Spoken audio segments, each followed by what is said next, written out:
এই 7 জায়গায় 7 জন গভর্নর পাঠিয়েছেন, তাদের থেকে তথ্য নিতেন। এই গভর্নর সিস্টেম উনি বানিয়েছেন। সাইয়েদনা আমর ইবনে আল আস রাদিয়াল্লাহু তাআলা আনহুকে পাঠিয়েছেন মিশরে। মিশরে একটা দৌড় প্রতিযোগিতা হতো। ওই দৌড় প্রতিযোগিতায় আমর ইবনে আল আস রাদিয়াল্লাহু তাআলা আনহুর ছেলে অংশগ্রহণ করেছে, কিন্তু এক মিশরি ওই দৌড় প্রতিযোগিতায় চ্যাম্পিয়ন হয়ে গেছে। রানার্স আপ হয়েছে আমর ইবনে আল আসের ছেলে। এবার মিশরি ফার্স্ট আর গভর্নরের ছেলে সেকেন্ড। রাগের চোটে আমর ইবনে আল আসের ছেলে ওই মিশরির মাথার মধ্যে কয়েকটা বাড়ি মেরেছে। মিশরি বলে, আমার মাল্লা কেন? তুমি খেলাই পারো না, আমার মাল্লা কেন? কয় আনা ইবনুল আকরামিন, আমি গভর্নরের পোলা, আমি যা বলবো এটাই হবে, আমার উপরে কথা নাই। মিশরি ওইখানে আর ঝগড়া বাঁধায় নাই, মনে দুঃখ নিয়ে মদিনায় চলে আসলেন। এসে বললেন, আমিরুল মুমিনিন, আপনি আমর ইবনুল আস রাদিয়াল্লাহু তাআলা আনহুকে মিশরের গভর্নর বানিয়ে পাঠিয়েছেন। একটা প্রতিযোগিতায় আমি চ্যাম্পিয়ন হয়েছি, ওনার ছেলে হয়েছে রানার আপ। কেন সে চ্যাম্পিয়ন হতে পারে নাই? এই কারণে আমার মাথায় লাঠি দিয়ে 3টা বাড়ি মেরেছে। বিচারটা দিছে কার দরবারে? কথা বুঝেন নাই বোধহয়? ওমর ফারুকের দরবারে। ওমর ফারুক বললেন, তাই আগামী বছরের অমুক তারিখ আমি সব গভর্নরদেরকে ডেকে হিসাব নিতে, ওই দিন তুই থাকবি, পারবি না? মিশরে বলে, পারবো মানে অবশ্যই পারবো। ওই দিন 7 রাজ্য থেকে 7 গভর্নর হাজির, গভর্নরদের ছেলেরাও হাজির, মিশরীয় হাজির। 7 গভর্নরের কাছ থেকে 7 এলাকার খোঁজ খবর নেওয়ার পরে ওমর ফারুক বললেন, আইনাল মিসরি, মিশরী লোকটা কই, এদিকে আয়। মিশরী সামনে আসার পরে বলল, আমর ইবনুল আস, তুমি মিশরের গভর্নর, তোমার ছেলে সহ তুমি আসো। আমর ইবনুল আস এসে সামনে বসে রইলেন। এবার বললেন, ও আমর ইবনুল আসের ছেলে, তুমি নাকি ইবনুল আকরামিন গভর্নরের ছেলে, তুমি যা বলবা মিশরে নাকি তাই হবে, তোমার নাকি অনেক দাপট। নিজে একটা লাঠি এনে মিশরীর হাতে দিয়ে বললো, এবার তোর মাথায় যতটা মারছে তুই ততটা গুনে গুনে মার, আমি দেখবো। আমর ইবনুল আস দেখবে, আমর ইবনুল আসের ছেলেরে তুই এখানে মার। সে বলতেছে, থাক, আপনি বলছেন এতেই যথেষ্ট, মারা লাগবে না, আমি মাফ করে দিলাম। ওমর ফারুক বলল, খবরদার, মার, মার ওর মাথার মধ্যে। মিশরী ওমর ফারুকের ধমক শুনে ভয়ে ভয়ে 3টা বাড়ি মারলো। এই বাড়ি মারা দেখেও ওমর ফারুকের হৃদয় ঠান্ডা হয় নাই। লজ্জায় আমর ইবনুল আস, বয়স হয়ে গিয়েছে, সাহাবা, মাথা তখন টাক, মাথায় চুল নাই, লজ্জায় মাথাটা হেট হয়ে মাথাটা নিচু করে রেখেছে। এবার রাগের চোটে ওমর ফারুক বললেন, এবার আমর ইবনুল আসের টাক মাথার মধ্যে একটা মার। মা কেন ছেলেকে শিক্ষা দিতে পারে নাই? ইয়া আমর ইবনুল আস, মাতা জাআলতুমুন নাস আবিদা, তোমরা কখন মিশরীদেরকে নিজেদের দাস বানায় নিলা? ওয়াকাদ ওয়ালাদাতুম উম্মুহুম আহরারা, আর ওদের মায়েরা তো ওদেরকে স্বাধীন সন্তান হিসেবে প্রসব করেছে। মানুষদের উপর ক্ষমতাগিরি করার জন্য গভর্নর পাঠাই নাই। খবরদার, জনগণ তাদেরকে দেখভাল করার জন্য তোমাদেরকে পাঠানো হয়েছে, তাদের উপর কোনো অত্যাচার করার জন্য নয়। চিল্লায় বলেন ঠিক কিনা? এরকম নেতা কয়টা লাগবে? কয়টা? ওই নেতার নাম কি? ওমর। হ্যাঁ, হুয়া ইয়াতি ওমর। 22 জায়গায় বিশ্বনবী কয় একটা, ওমরে ফারুক বলে আরেকটা। আল্লাহ বলে, বিশ্বনবী আপনার পক্ষে আমি আয়াত নাযিল করতে পারলাম না, আমি ওমরের পক্ষে নাযিল করে দিলাম। বিশ্বনবী বলতেন, ইন্না লিকুল্লি উম্মাতিন মুহাদ্দাস, সব উম্মতের মধ্যে, সব নবীদের উম্মতের মধ্য থেকে একজন করে আল্লাহ তাকে মুহাদ্দিস বানাতো। মুহাদ্দিস না, মুহাদ্দাস। মুহাদ্দাস মানে এমন লোক যিনি যা ভাবতো ওই ভাবনাটাই আল্লাহ আয়াত হিসেবে নাযিল করে দিতেন। বিশ্বনবী বলেন, আমার উম্মতের মধ্যে মুহাদ্দাস হচ্ছে সাইয়েদনা ওমর। তাই আমাদের মডেল হবে সাহাবারা। আমাদের মডেল হবে কারা? আওয়াজ করে বলেন, কারা? এই মেসেজটা বাড়িতে নিয়ে যেতে পারবেন তো? This is the first message I drop today for the people of Faridpur. ফরিদপুরবাসীর জন্য আজকের আমার প্রথম মেসেজ, আমাদের মডেল হচ্ছে সাহাবারা। ঠিক কি না? সাহাবারা আমাদের মডেল, ওনারা আমাদের ইন্সপায়ারেশন, ওনারা আমাদের অনুপ্রেরণা। এজন্য আল্লাহর হাবিব সাল্লাল্লাহু আলাইহি ওয়াসাল্লাম বলেছেন, লা তাসুব্বু আসহাবি, খবরদার আমার সাহাবাদেরকে গালি দিও না। তোমরা যদি উহুদ পাহাড় পরিমাণ স্বর্ণ দান করো, আমার সাহাবারা ওই কঠিন মুহূর্তে যে 1 মুঠ চাল দান করেছিল, ওই চালের দানের সমান হবে না। আবার বিষ্ণু বলতেন, খায়রুল কুরুনি কারনি সুম্মা আল্লাযীনা ইয়ালুনাহুম সুম্মা আল্লাযীনা ইয়ালুনাহুম, সবচেয়ে শ্রেষ্ঠ যুগ আমার যুগ, তারপরে আমার সাহাবাদের যুগ, তারপরে তাবিঈদের যুগ। পড়েন সুবহানাল্লাহ। সবচেয়ে শ্রেষ্ঠ যুগ হচ্ছে সাহাবাদের যুগ। নাকি এখন প্লেন আবিষ্কার হয়েছে, রকেট আবিষ্কার হয়েছে, মডার্ন টেকনোলজি সব আমাদের হাতে, এজন্য এই যুগটা শ্রেষ্ঠ নাকি? আল্লাহর হাবিব সাল্লাল্লাহু আলাইহি ওয়াসাল্লাম বলেছেন, সাহাবাদের যুগটা হচ্ছে গোটা দুনিয়া যত যুগ এই পৃথিবী দেখেছে সবচেয়ে শ্রেষ্ঠ যুগ হচ্ছে সাহাবাদের যুগ। চিল্লায় বলেন ঠিক কিনা? আবার আল্লাহ বললেন, রাদিয়াল্লাহু তাআলা আন, রব্বুল আলামিন দুনিয়ার কোন গোষ্ঠীর ব্যাপারে, দুনিয়ার কোন জাতির ব্যাপারে, দুনিয়ার কোন মানুষদের ব্যাপারে রিদওয়ানুল্লাহ, আল্লাহর সন্তুষ্টির কথাটা বলেন নাই, শুধু বলেছেন কেবলমাত্র সাহাবাদের জন্য। সুবহানাল্লাহ পড়েন। এজন্য সাহাবাদের নাম শুনলে কি পড়তে হয়? আমি যদি পড়ি আবু বকর, এরপরে কি পড়বেন? যদি পড়ি ওমর, যদি পড়ি আলী, যদি পড়ি উসমান রাদিয়াল্লাহু তাআলা আনহু, আল্লাহ তাআলা ওনাদের উপর খুশি হয়েছেন, ঠিক কি না? এজন্য সাহাবারা আমাদের মডেল। আজকে আমরা সাহাবাদের জীবন চরিত সম্পর্কে কিছু জানার চেষ্টা করব এবং সেই জীবনের আলোকে আমাদের জীবনকে আলোকিত করতে চেষ্টা করব, ইনশাআল্লাহ। পড়েন, সবার মনোযোগ আছে তো? আজকে আমরা সাইয়েদনা ওমর ফারুকের বায়োগ্রাফি সম্পর্কে জানবো। ওমর ফারুক রাদিয়াল্লাহু তাআলা আনহু, the super hero of this উম্মাহ। এই উম্মার সুপার হিরো তিনি, ঠিক কি না? ওনার মুখের আগে লাঠি চলতো বেশি, সুবহানাল্লাহ পড়বেন না? মাঝে মাঝে লাঠি চালানোর দরকার আছে না নাই? সাইয়েদনা ওমর ফারুক আমাদের জন্য অনুপ্রেরণা। He is the real super hero of Muslim উম্মাহ। তিনি এই উম্মার রিয়েল সুপার হিরো। এজন্য ওনার জীবনী থেকে আমরা কিছু শিক্ষা নেওয়ার চেষ্টা করবো, ইনশাআল্লাহ। পড়েন, সাইয়েদনা ওমর ফারুক কিভাবে ইসলাম ধর্ম গ্রহণ করলেন, কিভাবে বিশ্বনবীর প্রাণের কলিজার টুকরা হলেন, এটা দিয়ে আমরা শুরু করি। আল্লাহ তাআলা সাইয়েদনা ওমর ফারুকের হৃদয়ের মধ্যে 3টা ধাক্কা মেরেছেন, ঈমানের ধাক্কা। আওয়াজ করে বলতে হবে কয়টা? জোরে বলেন তো কয়টা? 3টা ঈমানি ধাক্কা। এক হচ্ছে বিশ্বনবীর দোয়ার ধাক্কা, একই দোয়ার ধাক্কা। 2 হচ্ছে সূরা হাক্কা দিয়ে দিয়েছেন আল্লাহ এক ধাক্কা, সুবহানাল্লাহ পড়বেন না? 3 হচ্ছে সূরাতুত তাহা দিয়ে আল্লাহ দিয়েছেন আরেকটা ধাক্কা। এই 3টা ঈমানি ধাক্কা যখন সাইয়েদনা ওমর ফারুকের হৃদয়ে লাগলো, উনি পড়তে আরম্ভ করেছেন আশহাদু আল্লা ইলাহা ইল্লাল্লাহ ওয়া আশহাদু আন্না মুহাম্মাদান আবদুহু ওয়া রাসূলুহু। চিল্লায়ে পড়েন আল্লাহু আকবার। বিশ্বনবী মক্কায় বসে বসে তাহাজ্জুদের সালাত পড়ে আল্লাহর কাছে দোয়া করলেন, আল্লাহুম্মা আইজ্জাল ইসলাম বিআহাব্বির রাজুলাইনি ইলাইক। ও আল্লাহ, 2 জন লোকের নাম বলবো, 2 জনের দরকার নাই। এই 2 জনের একজনকে আপনি ইসলামের সুশীতল ছায়া তোলে এনে ইসলামকে বিজয় দান করে দেন। মুহূর্তের মধ্যে দোয়াটা কবুল করে নিয়েছে কে? বিশ্বনবী বললেন, আল্লাহ 2 জনের নাম বলবো আজকের দোয়ায়। আবি জাহল ইবনে হিশাম, হয়তো হিশামের বেটা আবু জাহেলকে আপনি ইসলামের ভিতরে নিয়ে আসেন, কিংবা ওমর ইবনুল খাত্তাব, খাত্তাবের বেটা ওমরকে আপনি ইসলামের ছায়া তোলে নিয়ে আসেন। ওমর ফারুকের জন্য দোয়াটা কবুল করে নিয়েছে কে? মক্কার যে অবস্থা, আল্লাহর হাবিব সাল্লাল্লাহু আলাইহি ওয়াসাল্লাম বুঝলেন মক্কার এই 2 জনের একজন যদি আমার সাথে না থাকে তাহলে মক্কায় দাওয়াতি কাজ চালিয়ে যাওয়া যাবে। আল্লাহরে বললেন, আল্লাহ বেশি চাই না, এই 2 জনের একজন, হয় আবু জাহেল নয় ওমর, হয় আবু জাহেল নয় ওমর। বিশ্বনবী যখন দোয়া করলেন, এই দোয়ার একটা ঈমানি ধাক্কা, নূরানি ধাক্কা সাইয়েদনা ওমর ফারুকের হৃদয়কে স্পর্শ করে ফেলল। দোয়া ইজ লাইক এ মিসাইল। এই যে আমরা দোয়া করি, এটা মিসাইলের মতো। যুদ্ধে মিসাইল হামলা করে না? মিসাইল হামলা করার পরে এই মিসাইল লক্ষ্য বস্তুতে যে ভেদ করে, ঠিক কি না? তেমনি দোয়ার মতো যদি আপনি দোয়া করতে পারেন, আপনি যেই জন্য দোয়া করেছেন ঠিক ওই জায়গায় যে আপনার দোয়া স্পর্শ করে। সুবহানাল্লাহ পড়বেন না? বিশ্বনবীর দোয়ার মাধ্যমে প্রথমে সাইয়েদনা ওমর ফারুকের হৃদয়ে এক ধাক্কা লাগলো।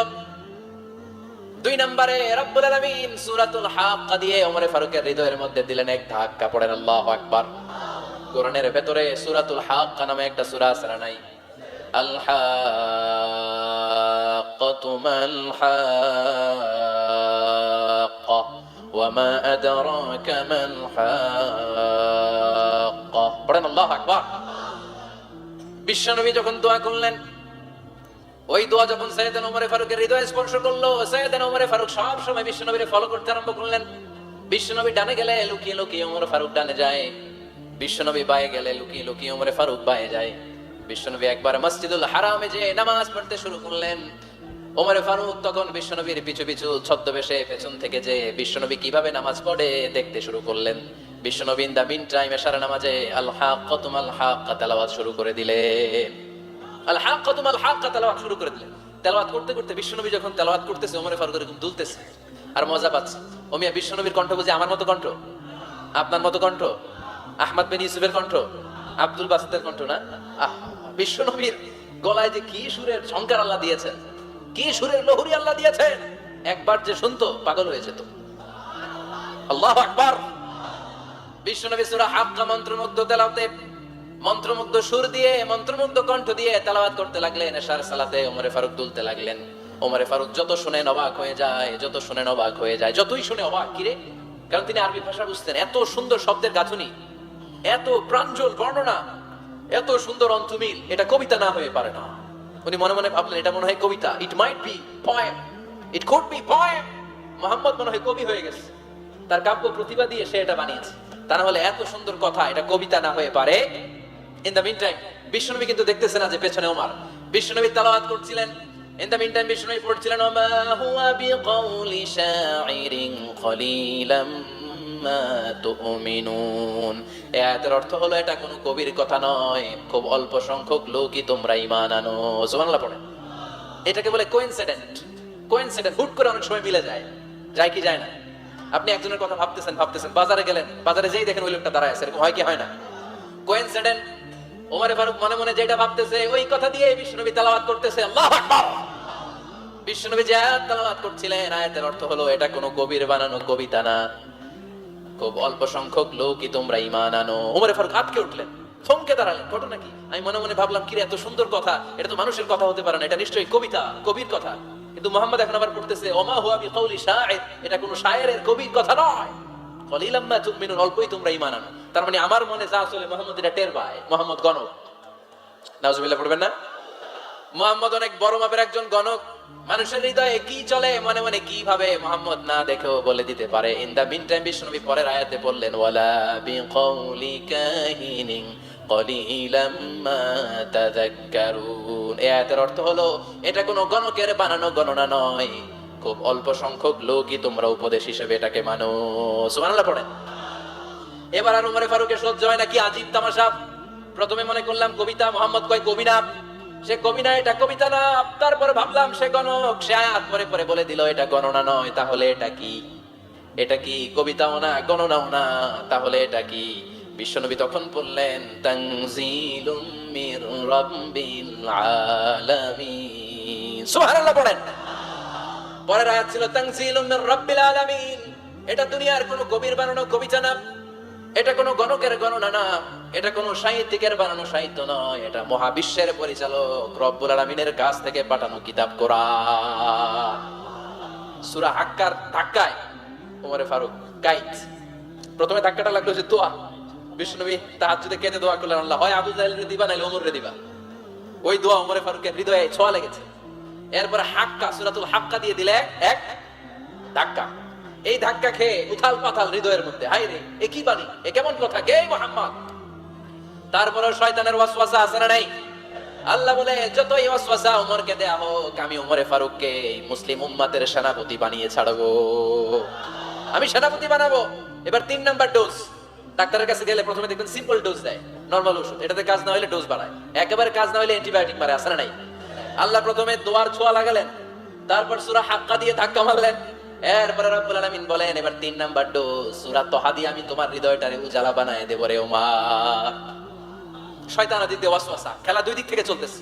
আল্লাহ তাআলা হেদায়েতের রাস্তায় টানছে, শয়তান জাহান্নামের দিকে টানছে। ঘোষণা দেয়া হলো মক্কায়, মুহাম্মদের মাথা কেটে এনে দিলে এত এত স্বর্ণ মুদ্রা দেয়া হবে। ওমরে ফারুক রাজি হয়ে গেলেন, নাঙ্গা তলোয়ার নিয়ে বিশ্বনবীর মাথা কাটার জন্য ছুটলেন। নাউজুবিল্লাহ পড়বেন না? বনু সাহারা গোত্রের এক লোক বলে, আইনা ইয়া ওমর, কই যাও? মুহাম্মদের মাথা কাটতে যাই। আরে মুহাম্মদের মাথা কাটতে যাও, তোমার বোন ফাতিমা বিনতে খাত্তাব আর তোমার বোন জামাই সাঈদ কদ সাবাআ, এরা তো ধর্ম ত্যাগ করে ফেলছে, এটা তো আমাদের ধর্ম ত্যাগ করে মুহাম্মদের ফলোয়ার হয়ে গেছে। আগে ওমর ঘর সামলাও, পরে মুহাম্মদের মাথা কাটতেছে। ওমর ফারুক অবাক হয়ে গেলেন, তলোয়ার নিয়ে বিশ্বনবীর দিকে না যেয়ে নিজের বাড়ির দিকে চলে গেলেন। বিশ্বনবীর আপন বোন ফাতিমা বিনতে খাত্তাব, বোন জামাই সাঈদ আর খাব্বাব রাদিয়াল্লাহু তাআলা আনহু, তিনজন মিলে সূরা তহা তেলাওয়াত করছিলেন। পড়েন সুবহানাল্লাহ। মক্কায় লুকিয়ে লুকিয়ে দাওয়াত হতো। খাব্বাব রাদিয়াল্লাহু তাআলা আনহু একটা চামড়ার ফলকের মধ্যে সূরা তহার কয়েকটা আয়াত এনে ওমরে ফারুকের বোন আর বোন জামাইকে শিক্ষা দিচ্ছে, ট্রেনিং দিচ্ছে। সুবহানাল্লাহ পড়েন। লুকিয়ে লুকিয়ে ওমরে ফারুক যখন ঘরে চলে আসলেন, এরা তটস্থ হয়ে গেল। সাইয়েদনা খাব্বাব বিছানার তলায় লুকিয়ে গেলেন। ওমরে ফারুক বললেন, দরজা খোলো। ফাতিমা বিনতে খাত্তাব দরজা খোলার পরে নির্মম ভাবে সাইয়েদনা ওমর রাদিয়াল্লাহু তাআলা আনহু বোনের গায়ে আঘাত শুরু করে দিল। বোন জামাইকে আহত করতে শুরু করলো আর বলতে শুরু করলো, তোরা পাগল হলি কেন? কি আছে ওই মুহাম্মাদের মধ্যে? কি জাদু নিয়ে এসেছে? সে যাই বলে লোকজন পাগল হয়ে যায়, সবাই তার উপর কালিমা পড়ে ঈমান এনে ফেলে। কি এমন জিনিস তোদের কাছে আছে যেটা দেখে মুহাম্মদকে তোরা ভালোবাসলি? কি আছে? কি পড়তেছিলি আমারে দেখা? ফাতেমা বলে, ইন্নাকা রিজসুন লা ইয়ামাসসুহু ইল্লাল মুতাহহারুন। আমার ভাই ওমর, তুমি নাপাক। তুমি কি? লা ইয়ামাসসুহু ইল্লাল মুতাহহারুন, পবিত্রতা অর্জন না করে এই কোরআন ধরা যায় না। সুবহানাল্লাহ পড়েন। ওমরে ফারুক গোসল করে আসলেন, কারণ ধাক্কা তো আগে কয়েকটা খাইছে। কথা বুঝেন নাই বোধহয়? প্রথমে দোয়ার ধাক্কা, পরে কোন সূরা দিয়ে ধাক্কা? হাক্কা দিয়ে ধাক্কা। 3 নম্বরে এখন আরেকটা ধাক্কা খাবে। গোসল করে আসলেন, ফাতেমা বিনতে খাত্তাব বললেন, গোসল যখন করে এসেছেন এই নেন। উমরে ফারুক এবার চামড়ার কাপড়ের মধ্যে সূরা তাহার প্রথম আয়াতের দিকে নজর করলেন। নজর করেই কোরআনের প্রেমে পড়ে গেলেন। পড়েন সুবহানাল্লাহ। উমরে ফারুক পড়তে আরম্ভ করলেন, তাহা মা আনজালনা আলাইকাল কুরআনা লিতাশকা ইল্লা তাযকিরাতান লিমান ইয়াখশা তানজিলাম মিম্মান খালাকাল আরদা ওয়াস সামাওয়াতিল উলা। সুবহানাল্লাহ পড়েন। উনি পড়তে আরম্ভ করলেন, তাহা মা আনজালনা আলাইকাল কুরআনা লিতাশকা, এই কোরআনকে আমি তোমাদের হতভাগ্য জাতি হিসেবে দুনিয়ায় থাকার জন্য পাঠাই নাই। এটা রব্বুল আলামিনের পক্ষ থেকে এসেছে। যারা রবকে ভয় করে তাদের জন্য আছে উপদেশ। যিনি আকাশ বানিয়েছেন, জমিন বানিয়েছেন, ওই আল্লাহ তাআলা নিজেই এই কোরআন পাঠিয়েছে। আওয়াজ করে পড়তে হবে আল্লাহু আকবার। উনি খুব ভালো আরবি জানতেন। সূরা তাহা পড়ার পরে আর ধৈর্য ধারণ করতে পারে না। ওমর ফারুক ছোট্ট বাচ্চার মতো কান্না শুরু করে দিলেন। আল্লাহু আকবার। সূরা তাহাটা হাতে নিয়ে, তলোয়ারটা হাতে নিয়ে বিশ্বনবীর দিকে ছুটতে আরম্ভ করলেন। আইনা মুহাম্মদ, কোথায় মুহাম্মদ? তোমরা আমাকে মুহাম্মাদের কাছে নিয়ে চলো। বিশ্বনবী তখন সাফা পাহাড়ের পাদদেশে দারুল আরকাম ইবনে আলকামের ঘরে লুকিয়ে লুকিয়ে কোরআনের দাওয়াত দিতেন। ওমর ফারুককে পাগলের মতো ছুটে আসতে দেখে বিশ্বনবীর চাচা হামজা ইবনে আব্দুল মুত্তালিব বলল, নবী আপনি পালান। ওই যে খাত্তাবের বেটা ওমর আপনাকে অপমান করার জন্য, আক্রমণ করার জন্য তেড়ে এসেছে। সাহাবীরা বললেন, নবী আপনি পালিয়ে যান, আমরা সামাল দেব। বিশ্বনবী বললেন, না আমি পালাবো না, বরং তোমরা সরে যাও। ওমর ইবনে খাত্তাবকে আমার দরবার পর্যন্ত আসতে দাও। আমার তো মনে হচ্ছে ওই যে তাহাজ্জুদের নামাজ শেষে চোখের পানি ছেড়ে যে আমি আল্লাহর কাছে দোয়া করেছি, আজকে আমার ওই দোয়াটা কবুল হতে শুরু করেছে। আমার তো মনে হচ্ছে আমার দোয়া কবুল হবে, আসতে দাও। ওমর ফারুক এসে বললেন, আশহাদু আল্লা ইলাহা ইল্লাল্লাহ ওয়া আশহাদু আন্না মুহাম্মাদান আবদুহু ওয়া রাসূলুহু, আমি সাক্ষ্য দিলাম আল্লাহ ছাড়া কোনো ইলাহ নাই, নিশ্চয়ই আপনি আল্লাহর প্রেরিত বান্দা এবং রাসূল। পড়েন সুবহানাল্লাহ। ওমর ফারুক যখন কালিমা শাহাদা পড়ে মুসলমান হয়ে বিশ্বনবীর হাতে হাত রাখলেন, মুসলিম সাহাবীদের মধ্যে খুশি আর আনন্দের বন্যা বয়ে গেল। মুসলিম হাতে গোনা সাহাবারা আল্লাহর প্রশংসা করলেন। বিশ্বনবী সাইয়েদনা ওমর ফারুককে জড়িয়ে ধরলেন। ওমর ফারুক এবার বিশ্বনবীরে বললেন, নবী গো, আলাসনা আলাল হক, আমরা কি সত্যের উপরে আছি নাকি আমরা ভুলের উপরে আছি? বিশ্বনবী বললেন, বালা নাহনু আলাল হক, আমরাই সত্যের উপরে আছি। সুবহানাল্লাহ পড়েন। আলাসনা আলাল হক, নবী আমরা কি সত্যের উপরে নাই? হ্যাঁ অবশ্যই ওমর, তুমি সত্যের উপরে আছো। ওমর ফারুক বললেন, তাহলে ফাফিমাল ইখতিফা, তাহলে লুকায় লুকায় আর দাওয়াত দেব কেন? আমি তো কালিমা পড়ে ফেলছি, আসেন আমার সাথে বের হই। ফাফিমাল ইখতিফা, আর লুকায় লুকায় কেন? আসেন আমরা বাইরে বের হই। বিশ্বনবী বললেন, ওমর এটা মাক্কি জীবন, এখানে আমরা একটু গোপনে গোপনে দাওয়াত দিতে চাই। ওমর ফারুক বলে, না, আমার দায়িত্ব, আমি একটা মিছিল দিতে চাই নবী। আল্লাহর নামের তাকবীর দিতে দিতে দারুল আরকাম থেকে শুরু করে মসজিদুল হারাম পর্যন্ত একটা মিছিল দিয়ে আমি মক্কা কাঁপাইয়া দেব। অনুমতি দেন। বিশ্বনবী দিতে চায় না। ওমর ফারুক অনেক বুঝানোর পরে স্বল্প পরিসরের একটা অনুমোদন পাওয়া গেল বিশ্বনবী সাল্লাল্লাহু আলাইহি ওয়াসাল্লামের কাছ থেকে। কিন্তু মিছিল যে দিবে, মিছিলের জন্য লোকের দরকার আছে না নাই? এখানে লোক নাই, আমি একাই মিছিল দিতেছি। এটা জমবে, মিছিল জমবে। খুঁজে উনি 11 জন মুসলিম সাহাবা পেলেন। কয়জন? ওমর ফারুক বললেন, 11 জনই সই। এই 11 জন নিয়ে আমি আল্লাহর নামের তাকবীর দেব। 2 লাইন করলেন। কয় লাইন? 2 লাইন। পেছনে 6 জন, আর এই লাইনের নেতা বানালেন বিশ্বনবীর চাচা হামজাকে রাদিয়াল্লাহু তাআলা আনহু। আর সামনে 5 জন, তার আগে দাঁড়ালেন উনি নিজেই। তাহলে 6 6 12। বললেন এই 2 লাইনে আমরা তাকবীর দিতে দিতে, বেশি না, এই দারুল আরকামের ঘর থেকে, আপনারা জানেন যে সাফা মারওয়া এখন যে সাই হয়, এই সাফার পাদদেশে ছিল দারুল আরকামের ঘর। উনি বলেন এখান থেকে ওই যে কাবার গিলাফ দেখা যায়, কাবার গিলাফ পর্যন্ত আমরা এই তাকবীর নিয়ে ওখানে যাব। সুবহানাল্লাহ পড়বেন না? ওখানে উনি দাঁড়িয়ে ছোট্ট একটা ভাষণ দিয়েছিলেন। উনি বলেছিলেন, মান আরাদা আন তাসকুলা উম্মু ওয়া ইয়াতামা ওয়ালাদু ওয়া তারমিলা যাওজাতুহু ফালিয়াসুদ্দানি। খেয়াল করে শুনেন, কান দুইটা খরগোশের কানের মতো খাড়া করেন। উনি এক বাক্যের একটা ভাষণ দিলেন। ভাষণ দিতে জানলে বড় ভাষণ দেয়া লাগে না। এক বাক্যের ভাষণ দিয়ে গোটা বিশ্বকে ঝাঁকুনি মারা যায়। চিল্লায় বলো ঠিক কিনা? ওমর ফারুক এক বাক্যের একটা ছোট্ট ভাষণ দিলেন। মান আরাদা আন তাসকুলা উম্মু, কে আছো মায়ের এই মক্কায়, কে আছো মায়ের বুক খালি করতে চাও? ইয়াতামা ওয়ালাদু, কে আছো বাচ্চাগুলারে, নিজের সন্তানগুলারে ইয়াতিম বানাতে চাও? কে আছো তারমিলা যাওজাতুহু, নিজের স্ত্রীকে বিধবা বানাতে চাও? ফালিয়াসুদ্দানি, বুকের পাটা থাকলে আমি উমর রে থামাও। ফালিয়াসুদ্দানি, দেখি মক্কায় কার তোমার বুকের পাটা? কে আছো মায়ের বুক খালি করতে চাও, সন্তানরে ইয়াতিম বানাতে চাও, স্ত্রীকে বিধবা বানাতে চাও? ফালিয়াসুদ্দানি, পারলে আমারে ঠেকাও। এই বলে উনি আল্লাহু আকবার, আল্লাহু আকবার, আল্লাহু আকবার বলে স্লোগান শুরু করে দিলেন। এক এক স্লোগানে মক্কার মরুজমিন থারথার করে কাঁপতে আরম্ভ করলো। এই মিছিল মক্কার কেউ দেয় না। মিছিলের আওয়াজ শুনে আবু জাহেল বাইরিস, উতবা বাইরিস, শাইবা, ওয়ালিদ ইবনে মুগিরা সব বের হইছে। কি রে, আমার এলাকায় এত বড় স্লোগান, কার এত সাহস? বের হয়ে দেখে মিছিলের সামনে ওমর। ওমর রে দেখে দিছে এক দৌড়, কারণ ওমরে ফারুককে থামানোর মতো বাপের বেটা মক্কায় দ্বিতীয়টা কেউ ছিল না। আওয়াজ করে বলে ঠিক কিনা? ওমরে ফারুক আল্লাহু আকবার বলে স্লোগান দিতে দিতে মসজিদুল হারামের ভিতরে ঢুকে গেল। কাবার গিলাফ ধরার পরে সেদিন মিছিল থেমেছে। ওই আল্লাহর নামের স্লোগান সেদিন কেউ থামাতে পারে নাই, কিয়ামত পর্যন্ত কেউ থামাতে পারবে না। চিল্লায় বলো ঠিক কিনা?